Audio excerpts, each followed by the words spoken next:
The Paris Peace Forum was built in 2018 with the idea that global collaboration can be reinvented from the bottom up and that impactful solutions already exist out there. And unfortunately, some of those solutions fall short in achieving their objective and having a systemic change in global governance. And that's where the Scale Up program comes in. Every year, we have a call for solutions from which 60 projects are showcased at our annual event at the Paris Peace Forum.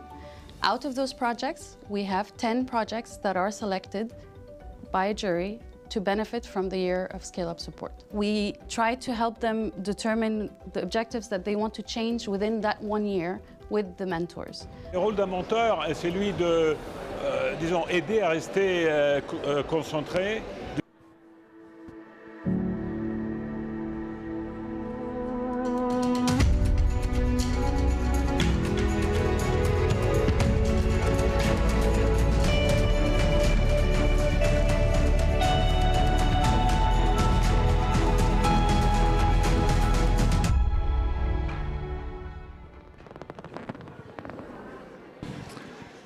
Good afternoon, everybody. Thanks for being with us for this Atlas session. My name is Pascal Lamy. I'm the Vice Chair of the Paris Peace Forum. I was the chair at the time where the chair was from the north.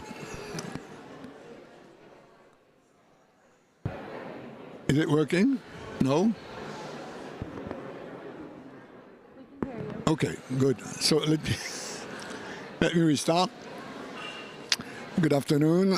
My name is Pascal Lamy. I'm the Vice Chair of the Paris Peace Forum. I was the chair at the time where the chair was in the north. Now the chair is in the south, so I'm the Vice Chair. But I'm also here as the co-lead with my friend Ibrahim Mayaki of this Atlas Paris Peace Forum initiative. This session will be devoted to where are we 1 year after we launched this initiative, the thrust of which is about beefing up agri-food systems in Africa.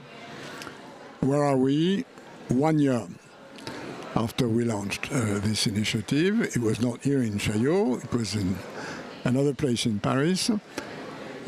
We will first have a presentation of the state of play of the Atlas initiative by Patrick Dupoux in a few seconds. And then the debate will be moderated by our friend. Let me, before I give the floor to Patrick, just give you a precision. There should have been another woman on stage, Elisabeth Claverie from CIRAD. So the fact that this panel is totally gender imbalanced is not by design. It was to be more balanced, but for whatever circumstantial reason, Elisabeth finally could not be with us. So forgive us for that, forgive her for that, and let's jump into the substance and give the floor to Patrick Dupoux, who will tell us the state of play.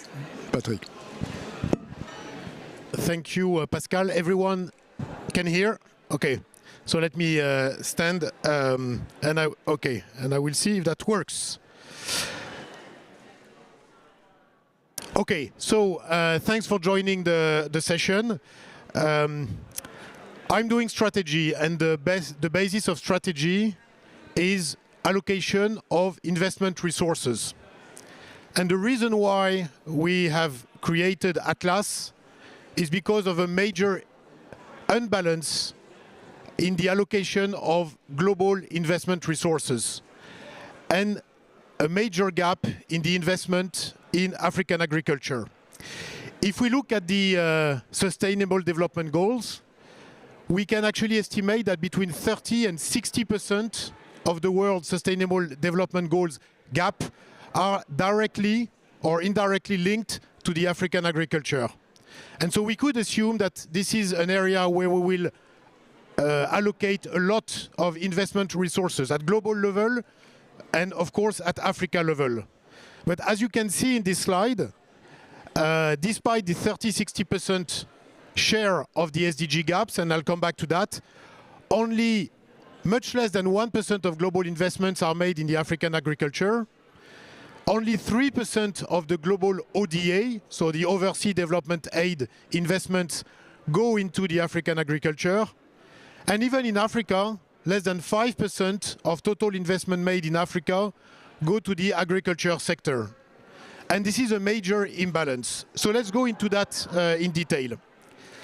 If you look at the various sustainable development goals, you take the main ones: poverty, you take hunger, you take healthcare, you take quality education, you take anything related to climate, to gender equity.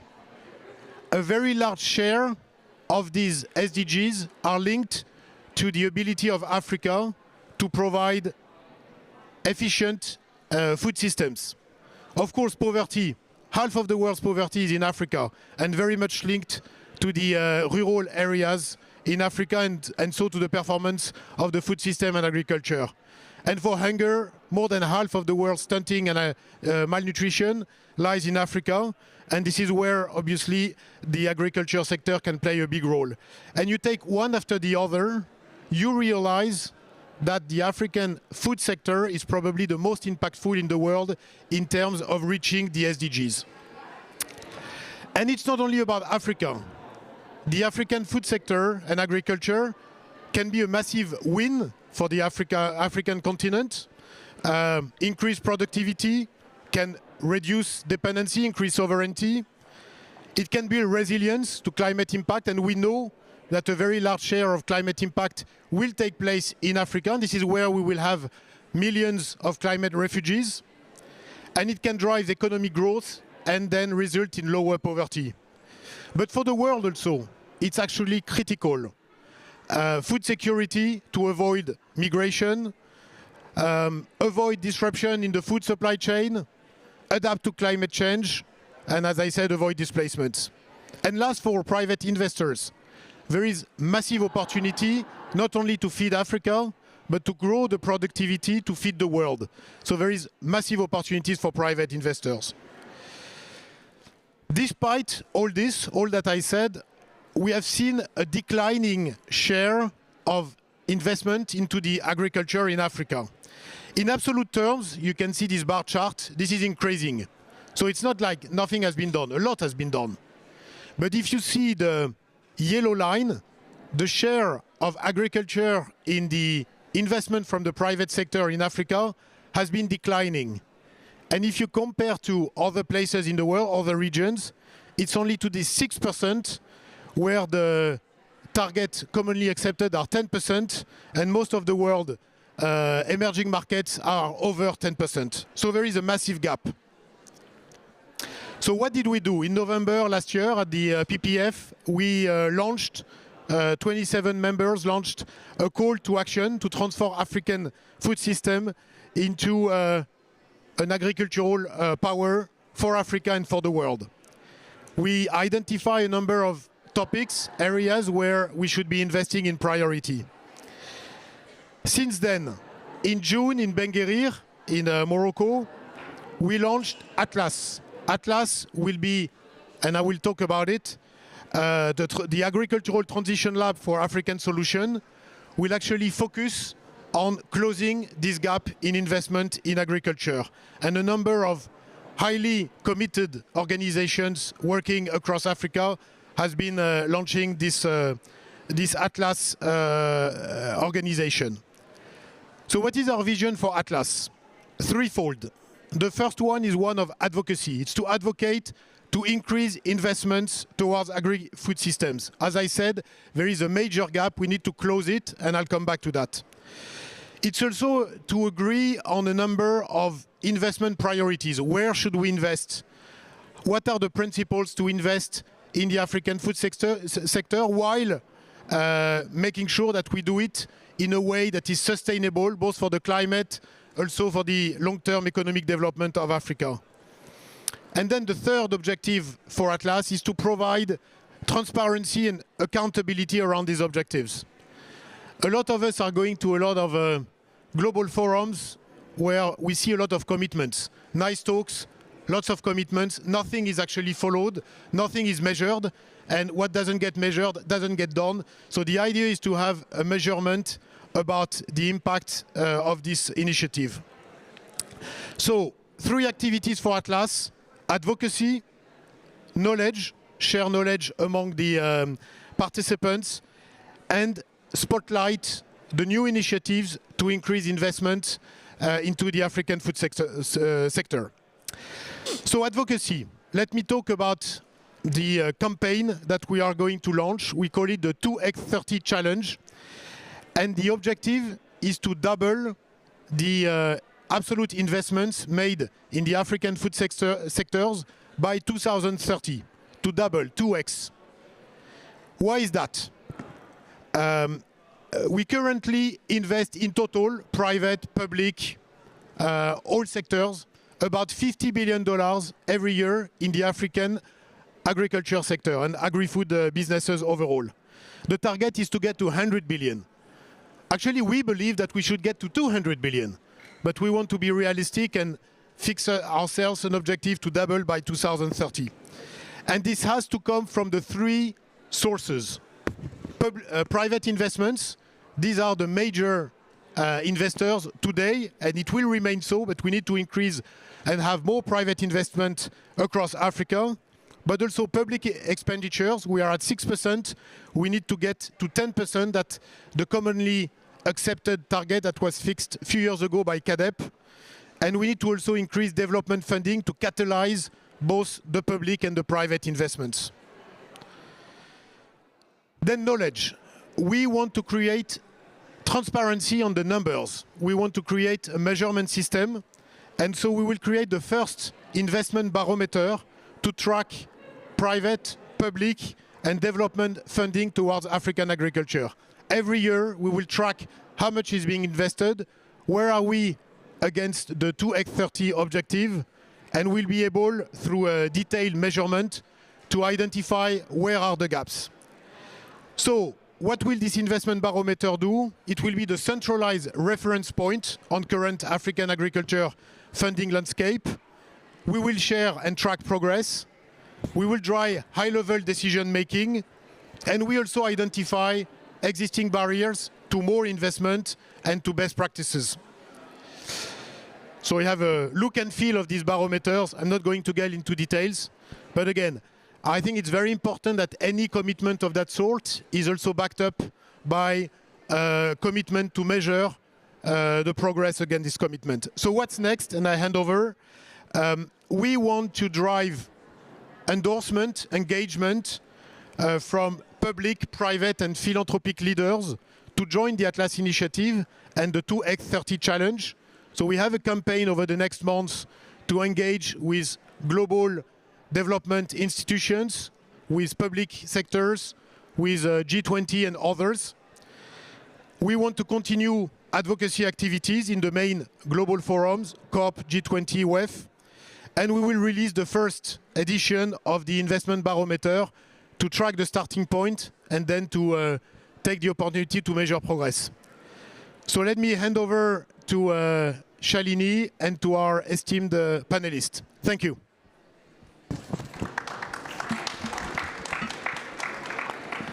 Fantastic. Thank you so much, Patrick. I'm going to take this off because it's weird to listen to yourself echoed back. But it's wonderful to be here. Thank you all for being here. And I'm looking forward to this conversation. We have quite a varied set of perspectives here. Before we start, I'd like to introduce myself. My name is Shalini Unnikrishnan.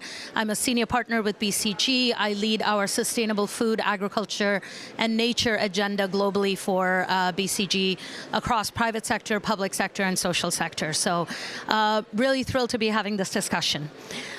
Over the course of the next 30-35 minutes, we are going to be exploring effectively 3 main questions. Why, what, and how? Why do we need to move forward with a step change in our pace into investment into African agriculture. What are these investment areas that require investment? What are the biggest priorities? And almost the most important question for last, which is, how do we make that happen? How do we make that happen with government? How do we make that happen with financiers? And how do we make that happen with private sector?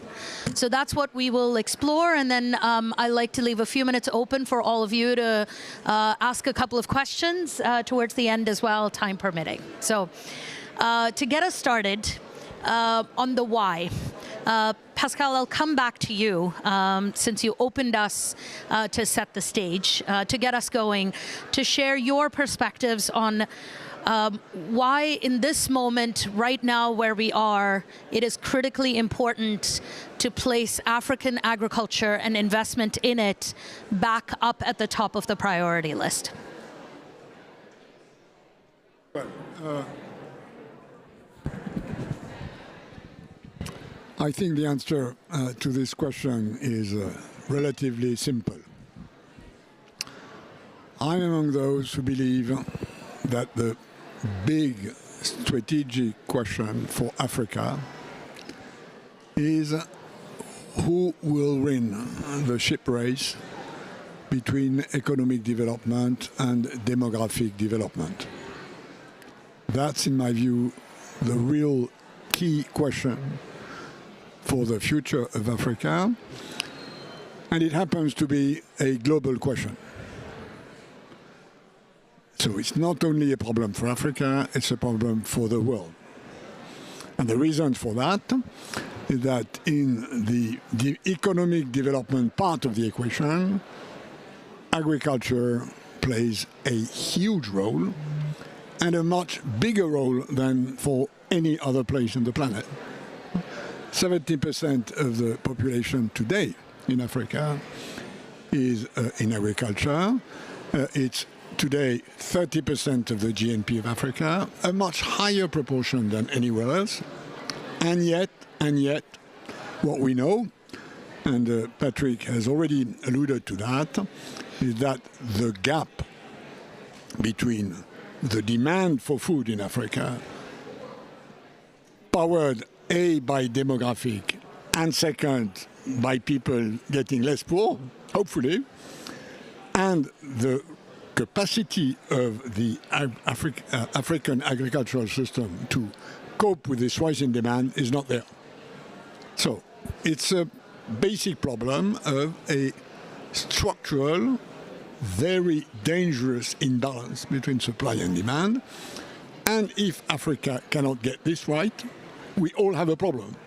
The prices of food, the availability, the affordability, the food security of the rest of the planet will be at stake. So this is why it's a Paris Peace Forum issue and not just an issue between policymakers or engineers or specialists of agrarian technology. It's a question at the end of the day of peace or not peace.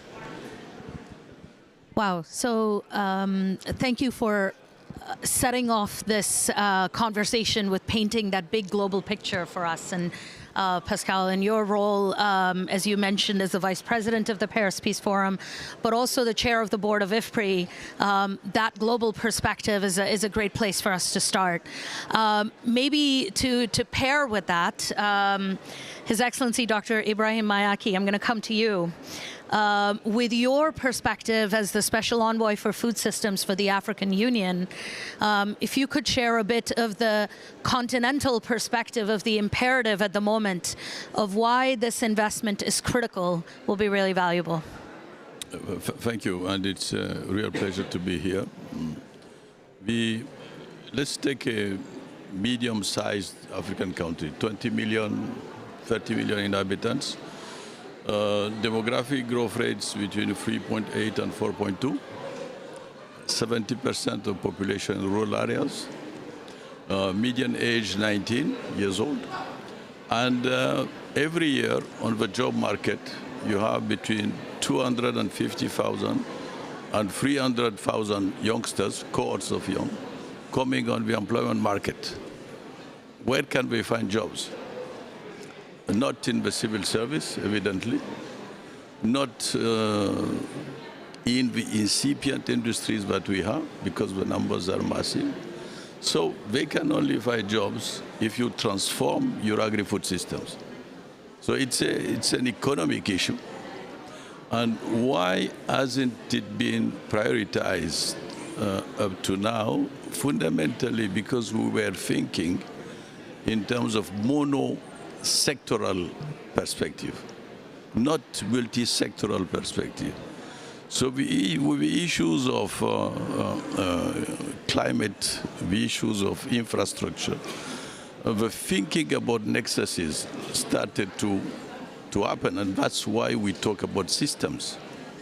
And this is why the nexuses between food, climate, infrastructure, trade are at the core of the development strategies and at the core of the next 10-year strategy that we have.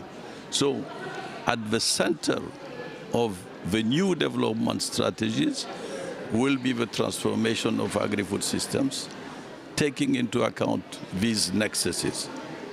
And budgets, as we all know, are the skeleton of any public strategy. You can read the quantity of strategy papers, documents, but if they are not reflected in the budget and there is a gap between the two, it means the prioritization of strategy papers are not reflected in terms of allocation of resources. So that's the inflection point we want to use. How to allocate more resources publicly and how to have investable projects which can attract the private sector. So as Pascal was saying, that's the challenge we have. We are 1.5 billion today. We will be 2.5 billion in the lowest scenario by 2050.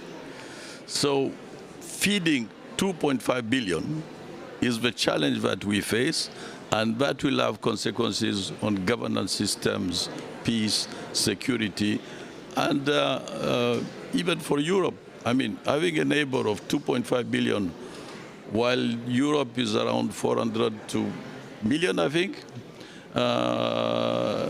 it's good to have a neighbor which is not as poor as it is, and which has the potential to create wealth through agri-food systems transformation. So we've heard about the peace imperative, the economic development imperative, the food security imperative. What you also started talking about was this is the reality on the ground at a national level. And so I'd like to go to you. Abdi Hakim Ainte, for those who don't know, is the Director for Food Security and Climate Change for the Federal Republic of Somalia. You are living the policy realities of what it takes to make this happen. Can you talk a little bit about what some of the challenges are and why we see this level of underinvestment that we do? First of all, thank you so much, and I'm equally delighted to be also sharing a panel with such a distinguished speaker, and thanks also for the participants. I think I'll start first of all with agreeing with Envoy Ibrahim Mayaki's excellent point that, you know, unless we ought to address the fundamental and structural challenge, it'll be very difficult for us to transform the food systems or broadly the agricultural sector in the continent.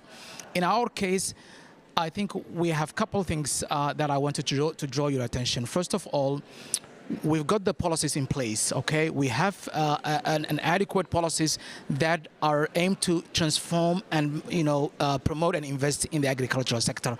But we have, you know, very much sharing with the rest of the continent that we do not receive the amount and the resources that is required to invest, number one, in the agriculture. So finance, number one.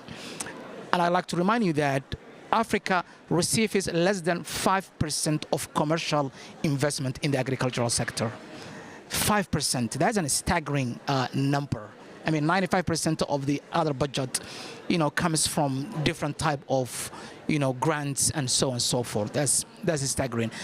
Number two, our biggest challenge is the data. Having a reliable, informative data that can help us, untap our vast amount of resources and agricultural. The third one that I would like also to talk about is generally the question of localization. How do you make sure that we localize the challenges of the food systems in the country, and so that we put a high priority at the national levels? I mean, in where I come from, Somalia, and I think most of you know, I mean, we have been struggling a lot on the security side, and we have put the agricultural side on the sideways, not on the main street. So now it's that we are re-highlighting and emphasizing the need for us to put investment. I'll add two other points. I think we are, we're struggling with the big elephant in the room, which is the climate. And I think, if I may say that, unless we understand how climate is having an impact on the entire Africa food systems or agriculture, it'll be very difficult for us and for the continent to address these questions. And Somalia remains to be the second most impacted and vulnerable country in the entire continent of Africa.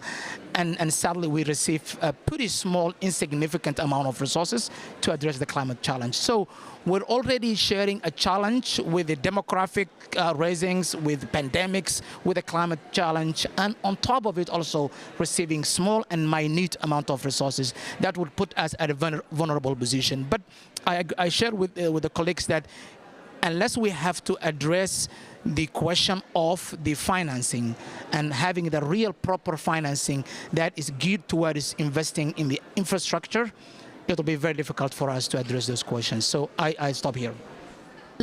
Let me quickly ask you a follow-up as we go into the next part of the conversation, which is what are the areas of investment? And you already started to talk about infrastructure as one. Would you mind talking for a couple of minutes about, if the investment were to start flowing in, where are the priorities? What are the top areas that investment should be going towards from your perspective? I think I would start, first of all, climate. I mean, the mitigation and adaptation is a very crucial. I mean, we have to build institutions that can withstand whenever there are shocks happens. And we are uniquely and distinctly different from other fellows in the continent, that we have these cyclical shocks that are keep coming back very much in every 2 or 4 years. That would further destroy and dilapidate the societal fabric, so that we are very much vulnerable to withstand any climate shocks. That's number one. Number two, as I said, having the proper information and data that would make us determine and make us sound policies to invest in our agricultural system, it will be very difficult also for us. But also creating the right policies and the right and spaces that can help us also address the mitigations and adaptations. So I would put these three sort of main: the climate and data and the having the right institutions and policies in place. Yeah. Thank you so much. I'm going to pull on the climate thread and come to you next. And to introduce you to the audience, Leonardis, you're the Chief Innovation Officer of the OCP Group, active across the continent. Let's pull on the climate thread. We know we need to balance resilience as well as productivity to feed a growing population. What are the solutions in your mind that should be the priority for investment with the climate lens for African agriculture? So hello everybody, let me remove this as well here. So it's a great pleasure to be with all of you here today, such esteemed panelists, and discussing here such an important topic. So to talk about this, the climate change and the need for more resilient agriculture. What we see here, which was discussed, the lack of this financing, it's actually bringing a great problem to Africa, which is an agriculture which has the lack of the right inputs. With the lack of the right inputs, this is feeding a very sad and vicious cycle of poverty and land degradation across the continent. It's a poverty that is not only people, but also soils. We have to remind ourselves that the African soils, they are the oldest and poorest soils that we can have on Earth. They lack all the major nutrients, particularly phosphorus. And once we try, so we have the African farmers, most of them poor farmers with the lack of the right investments. Then they try to produce food in these very naturally poor soils. When they do this for 1, 2, 3, 4 years, until the point that these soils are even further depleted, that they cannot produce food anymore. When they do this, then they move, they go to another area. And then they do this for a couple more years, and then they do it again. So what we have is this vicious cycle is feeding this not only a poverty, people poverty, but also land and environment degradation. Feeding deforestation, but also feeding, leaving behind these millions of hectares of eroded soils that we have all around the continent. But then the question is, how can we break this vicious cycle?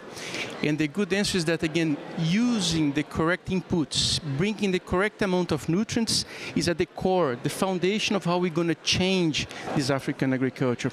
How we're going to make this agriculture now from this vicious cycle to become this virtual cycle of prosperity, higher yields, higher incomes, but also land and environmental protection. So when we bring the right nutrients, we are talking here about the 4R principle, which is bringing the right nutrients on the right source, the right placement, the right rate, but also the right timing. We need these nutrients, they need these nutrients at different times, at different amounts throughout the crop cycle. When we bring these nutrients at the right time, we can not only increase productivity, which again is going to mean less deforestation, but also bringing income to the farmers, bringing more peace and health and all the other SDGs that we bring together. Once we are talking about bringing this, the correct amount of nutrients, this, with the 4Rs, this is, again, it's going to bring, we decarbonize our agriculture by avoiding the greenhouse gas emissions, but then we allow the farming systems to bring more carbon. Because when we improve the higher yields, this is not only yields, but this is also carbon biomass. It's biomass, carbon sequestration in the soils. Coupled with the correct practices, we can transfer this carbon from the atmosphere to the ground. By combining these two things, then now we have an agriculture that not only ensures food security, but also ensures climate resilience. So we decarbonize agriculture and we carbonize our soils. And by doing this, we are combining these two SDGs, which is SDG 2 and 13, which is ensuring food security while using agriculture for climate action. And as we, as we carbonize those soils, you're also creating new income streams for farmers. Ideally, if the soils are, if those are monetized and that there is a market for those, that creates a way for farmers to not just have the commodity coming out of the soil as the source of income, but the soil itself is an asset for them, which makes it very interesting. Maybe if we can continue to pull on this thread a little bit, if I could ask you, are there real examples for the audience of where this is working in Africa? That these conceptual ideas, or are these things that you're already starting to see happen? So it's a very good question. Thank you very much. So what we can say again as OCP Group, so we have this continent-wide footprint. And then we have several examples that they are working really well. So not only we have been mapping millions of hectares of African soils in order to provide them the right recommendations for the right use of nutrients, but we are providing them with the innovation on how they can make it happen. We are providing the customized solutions, soil health solutions, that can support these farmers not only to produce more, increasing productivities by 20, 30, 40%, but also improving carbon sequestration in the soil. So we have not only this massive mapping of the soils of Africa, the efforts to map the soils of Africa, but we have our OCP school labs. These labs, they go across the continent, helping the farmers not only doing soil analysis, but supporting them on how to use the nutrients on the right way. We also have the Agri-Booster. We have many other initiatives across the continent, but one of the ones that I think it's worth mentioning is the Agri-Edge, which is one of the subsidiaries that we have that is really to push for precision agriculture. How to use the right inputs, when and why and how we need them. Because once we do this correctly, again, we can decarbonize agriculture and carbonize our soils. But maybe a very important point that you brought, it's right now we are asking the farmers not only to produce food, but additional ecosystem services. So carbon sequestration, we have to start to see that this is a product coming from the farmers, and they have to be rewarded for that. Why we don't pay for these services? We can never request them from the farmers.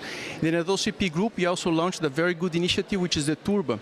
Turba is our carbon farming program, which is, again, not only we are accompanying the farmers with our MRV systems to monitor, report, and verify these carbon credits, but also to educate them on how to make this transformation using the nutrients on the right way, and at the end, paying for these farmers for the right price for the carbon credits. Then at the end, again, this is how we need to build our ecosystem, because the solutions are there. Now we have, as everybody's saying, so we need the investments to scale this up. We need the people. We need to join arms so we can push for these solutions everywhere in the country, in the continent. And this is as we're stepping into the final part where we're going to talk about the how. I think it's really important that we acknowledge that it is not just all problems, that there are some exciting things happening in Africa in innovation. Elizabeth couldn't make this discussion, but there's interesting things happening on the research front in Africa. And with that vein a little bit, Dr. Mayake, I'd like to come back to you. To talk a little bit about how do we encourage governments to increase investments, but also if you could tell us about the revision of CAADP and on the African Union's agenda for investments in agri-food systems. I think it'll be helpful for the audience to hear about the progress that is happening as well. Thank you. Three quick points.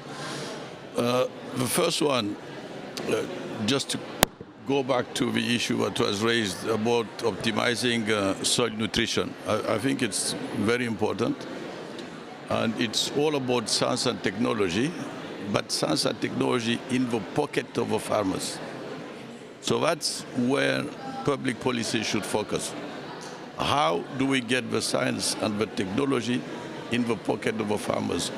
Which means another way of designing public policies which are not top-down, but a combination of top-down and bottom-up with the key fighters on the soil being the farmers. The second point, which I want to stress, is Ethiopia could solve many of its hunger issues by investing on infrastructure, by linking regions which were producing more than others.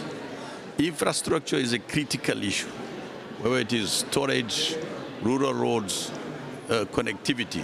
So that linkage with infrastructure is important. The second linkage, which is important, is with trade. And continentally, as you know, we have trade corridors which have been identified through our strategies. So these trade corridors need to work. In order for them to work, you need sound harmonization of regulation systems, harmonization of policies, but the future lies there also for the transformation of the food systems. Third point, I think the thinking in terms of prioritization is not the way to go. We need to think systemically. And at the core of the system, put agri-food systems. And have everything else alrededor, my Spanish is coming back, around food systems. And this is why post-Malabo, which is the strategy that we have, says explicitly that the development strategies of the next 10 years need to have at their core agri-food systems transformation with clear domain of investments, whether it is seeds, whether it is soils, whether it is infrastructure, whether it is training and empowerment of small-scale farmers so that they can become micro and medium entrepreneurs. This is absolutely critical. When we talk about the private sector in agriculture, let's remind ourselves that those who finance agriculture in Africa today and produce 80% of the food we eat are these farmers. So they need to be prioritized and they need to be empowered. Empowered with science, access to finance, and the sound ecosystem in terms of infrastructure and in terms of trade. Yeah. So, thank you. This notion of needing to have government push an entire systems transformation is absolutely spot on, but also quite challenging. Where I'm gonna ask a very complicated question in a very simple way, but where do you start? Where should the focus be? There is a point that we didn't allude to. National policies in Africa's development are suboptimal. Optimality is at the regional level. And this is why we are targeting regional food baskets, which will not all produce the same things, but referring to Africa's strategic commodities, and these food baskets can trade between themselves. So the regional dimension is the optimal dimension. It's not the national one. Yep. So that's why regional policies, the priorities I mentioned, need to be regional. And this is why we have these continental frameworks, like Post-Malabo, which is a continental framework, translated regionally, and then at the end, you need that coherence between national policies and regional policies.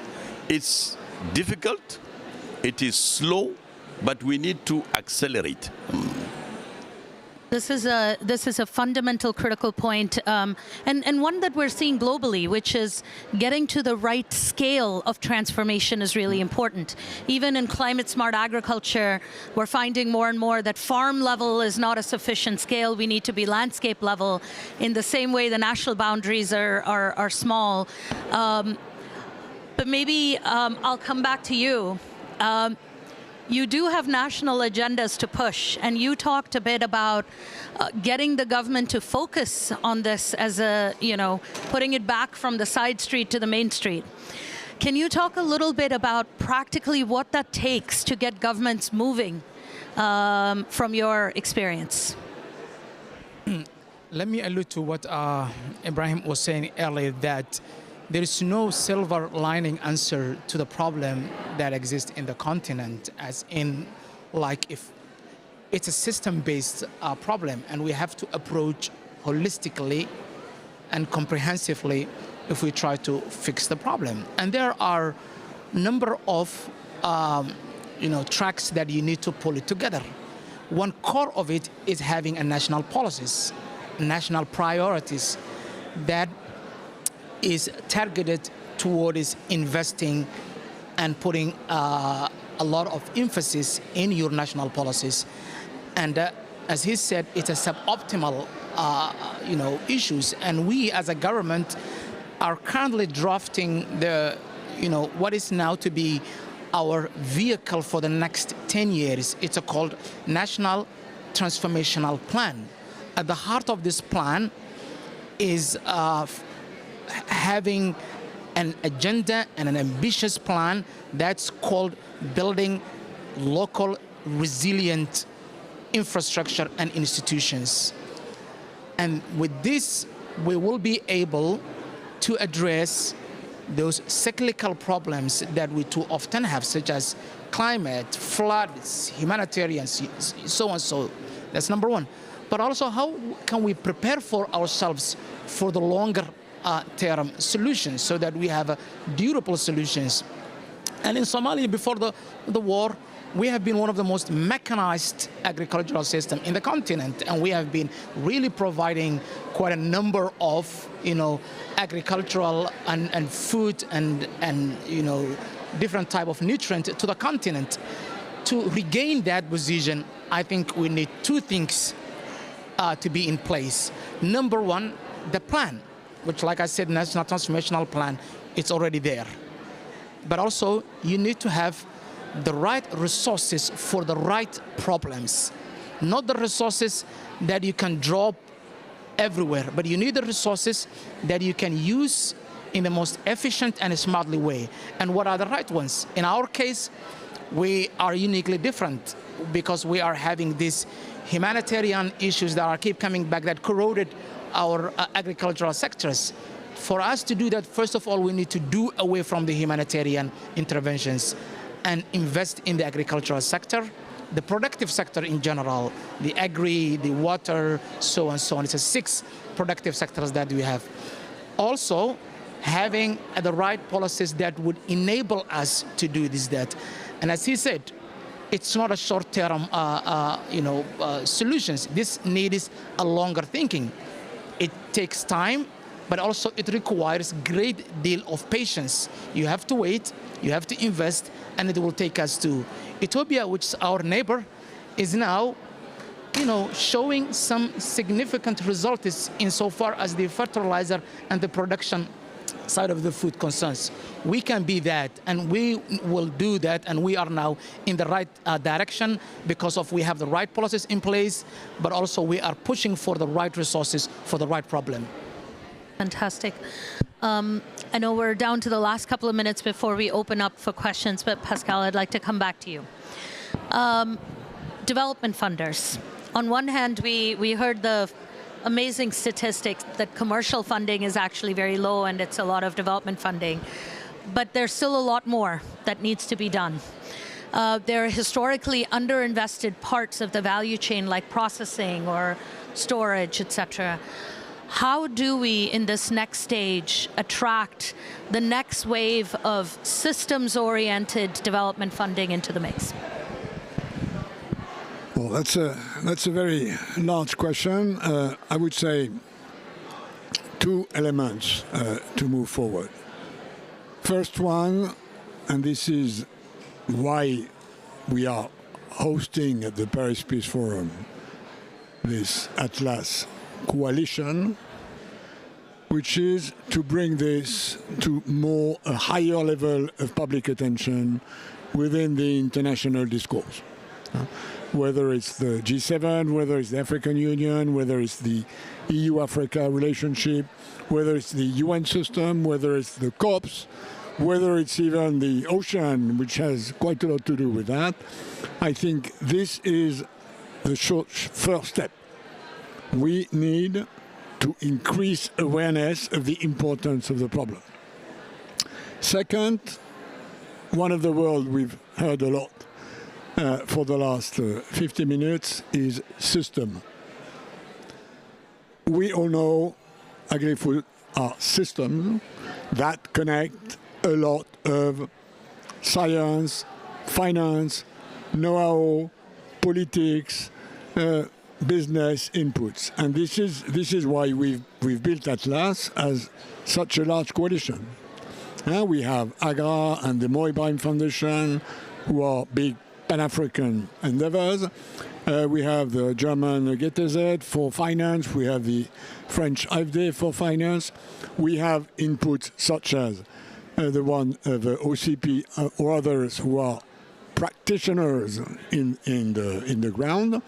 And we also have sort of more advocacy or think tank like the Institut Jacques Delors, for instance, who are part of that and who they are European. So second stage is to organize, build that coalition so that this multi-stakeholder approach moves forward. I'm not going to say that what governments do not matter. We've heard a lot about that, and I agree with that. But I'm deeply convinced, and this is my experience of an old monkey of the international system, governments will not do it alone. this problem will not be solved with a much larger coalition. And by the way, those of you who are interested in trying to solve this mega problem are welcome. We need to organize these coalitions, and this is where, back to the Paris Peace Forum, who's a sort of a engineer in coalition building. That's, I believe, the stage after the one we are in now, which is this awareness-raising stage. Fantastic. Thank you. With that, I'd like to open it up to the audience for a few questions, if there are any.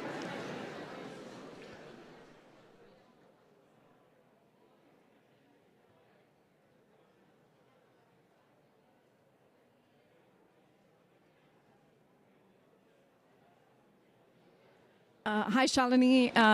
Thank you for a fantastic panel. My name is Purnima Menon. I'm Senior Director for Food and Nutrition Policy at the International Food Policy Research Institute. Nice to see you here, Pascal. One of the words I haven't heard in the conversation about the investments in the agri-food system and the transformations needed is what we do to deliver an additional social goal, which is that of sustainable, healthy diets. One of the challenges we've seen with the transformation of agri-food systems globally is that we're not delivering enough healthy foods at affordable costs into the markets where people need to access them. I did hear you reflect on climate and environmental challenges, but a transformation that actually delivers healthy diets sustainably is going to require a next level of investment. So I'd love to hear the panel's thoughts on that. Thank you. Fantastic. I'd like to open it up. I don't know who wants to get us going. Would you like to start, Leonardus? I can start. Thank you very much for the question. I think this is it's a very important point because it's not only nowadays the food security, but the nutrition security, right? So for a long time, we only the main goal was to deliver energy, carbon to the people, and right now we really need to deliver nutrition, and this is the point. So this is why soil health is at the core of our strategy, because why not only we cannot deliver to have the one health approach, which is healthy soils for healthy plants, healthy people, and healthy ecosystems, if we don't have the right amount of nutrients in the ground. Because at the end, what is food? What are the plants that we eat? They are just bringing all these nutrients from the ground and delivering to us in a delicious way, right?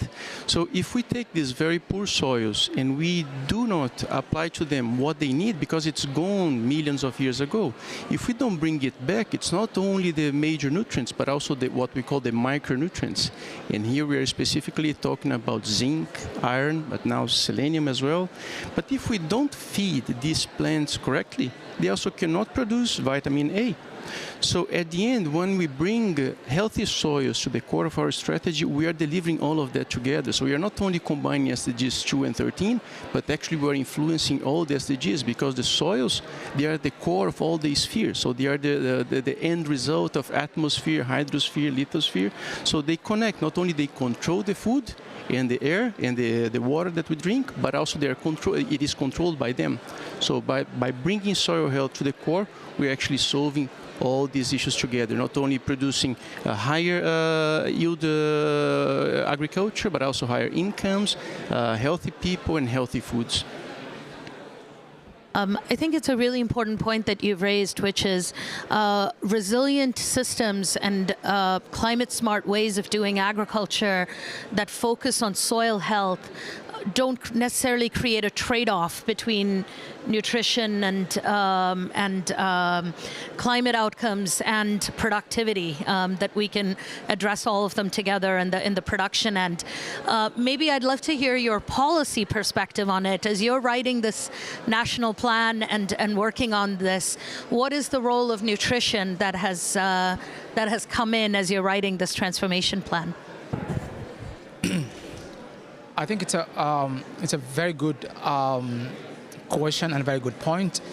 Of course, it's not any longer about a food security, but it's also a nutrition security as well. You got to have a nutrient policy that can address, the question of nutrition, given a context such as Somalia, where almost 65% of our children are living one way, the other way, an extreme malnutrition situation. So how do you create policies and the frameworks that would protect them is a very good essential. So as I said, I think we are really putting a lot of emphasis on building a more sustainable, because you have to look this.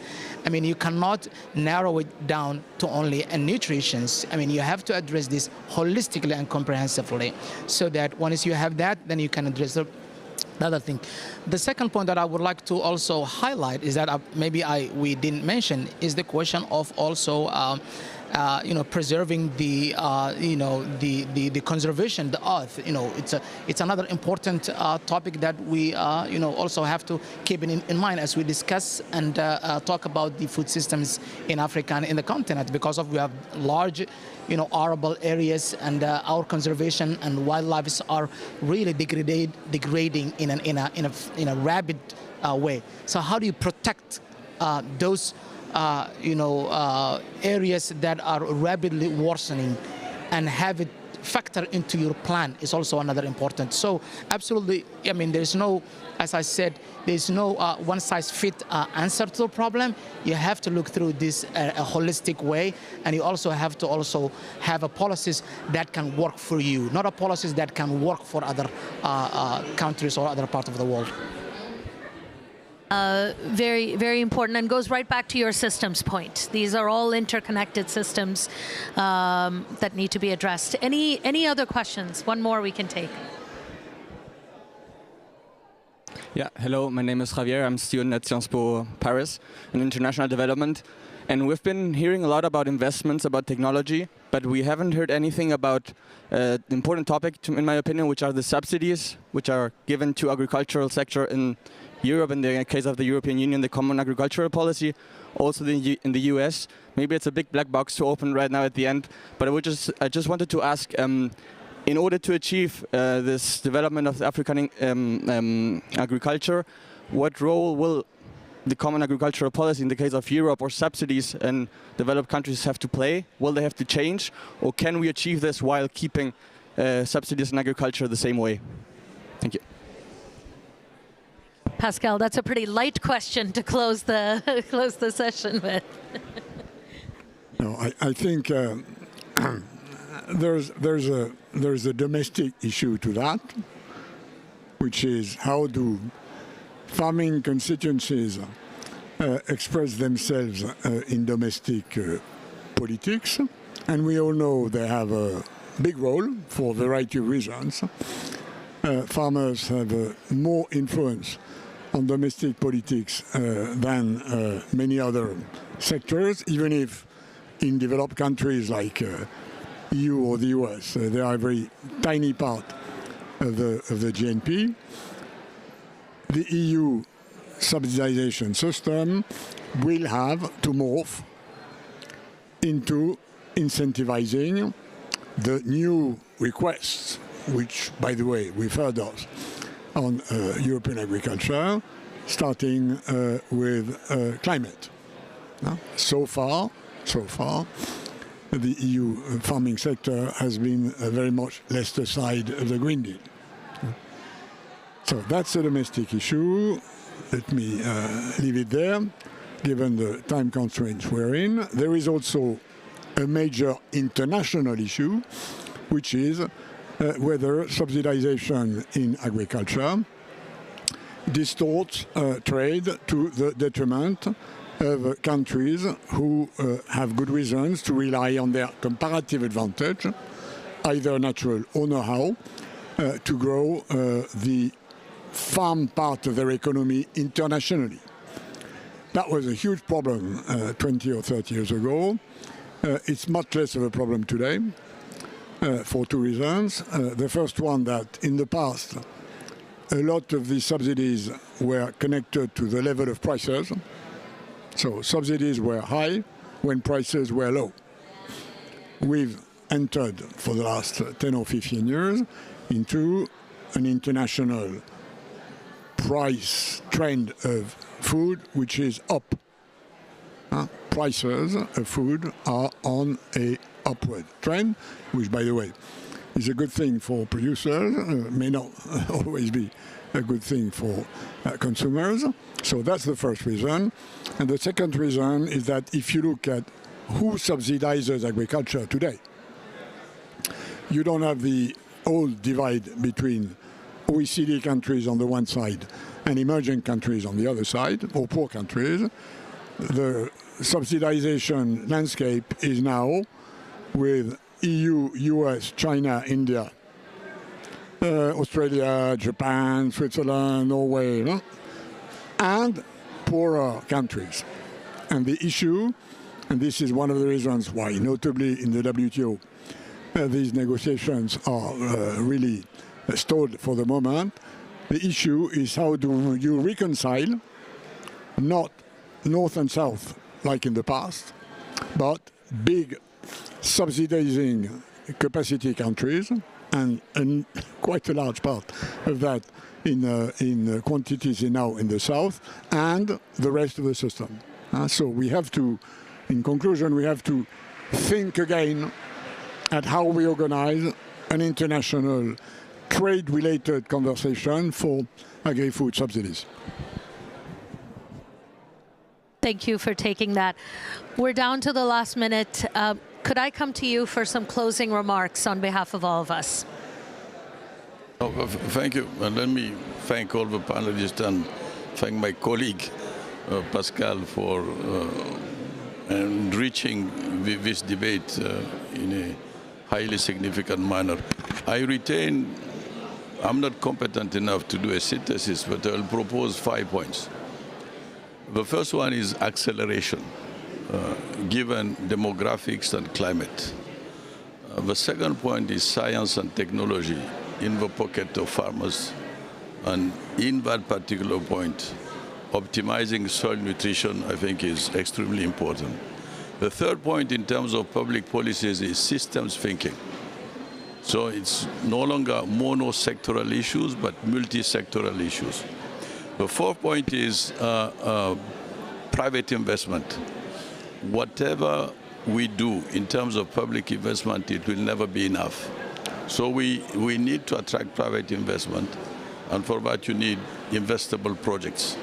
And the last point is about Atlas, which is a platform that can allow us to measure, and we will have a significant cooperation between Atlas and the African Union so that we measure better in order to invest better. Thank you.